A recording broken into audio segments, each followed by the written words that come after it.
बिस्मिल्लाहिर्रहमानिर्रहीम। अस्सलामुअलैकुम दोस्तों, क्या हाल चाल हैं। मैं उम्मीद करता हूं कि मेरे तमाम दोस्त खैरियत से होंगे। दोस्तों, 4 गाय कार्गो की हैं मोहम्मद अहमद ने। इनमें से 2 गाय जाएंगी खारियां लाला मूसा और 2 जाएंगी आगे। 2 गाय जा रही हैं चकवाल में, टोटल 4 हैं। तो सबसे पहले मैं शुक्रिया अदा करता हूं खारियां लाला मूसा का कि वहाँ के दोस्तों ने भरपूर एतमाद किया है मोहम्मद अहमद और उनकी पूरी टीम के ऊपर, DGF लाइफस्टाइल चैनल और उनकी पूरी टीम के ऊपर। शुक्रिया खारियाँ, शुक्रिया लाला मूसा। और 2 गाय आगे जा रही हैं चकवाल में। तो चकवाल में माशाल्लाह हमारा माल बहुत ज़्यादा मकदार में जाता है, तो उनका मैं स्पेशल शुक्रिया अदा करता हूँ चकवाल का। शुक्रिया चकवाल कि आपने अब फिर से एतमाद किया है DGF लाइफस्टाइल चैनल के ऊपर और उनकी पूरी टीम के ऊपर। और ख़ासकर सबसे ज़्यादा जो आपने एतमाद किया है मोहम्मद अहमद पे और उनकी पूरी टीम के ऊपर। शुक्रिया चकवाल।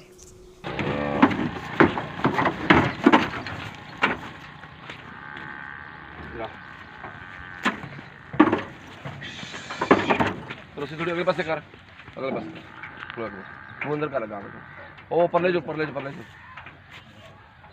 थले पर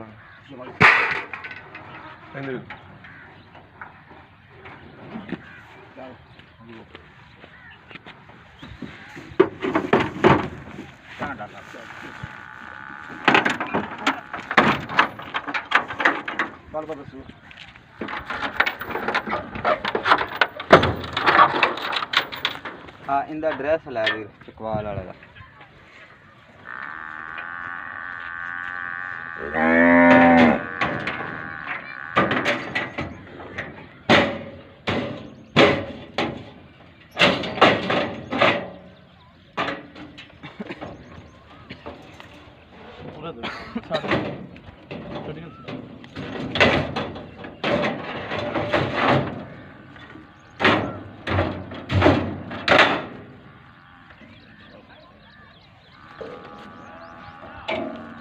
गांव तो जावे हल्ला और नहीं छड़।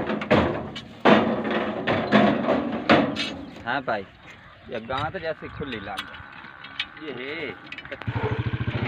ठीक है, किराया कितना है? पूछ ले कोई खड़ा कितना पैसा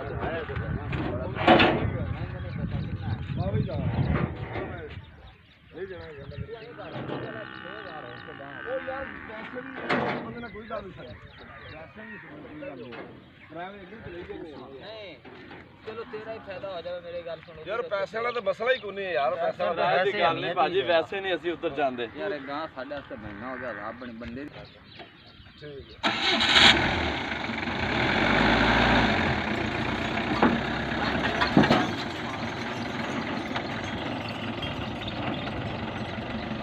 अच्छा बच्चा नहीं मारदा जा यार ये टेंशन ते हुन साडी तो मुसा रही तो वो ने पैसे के कितने लगे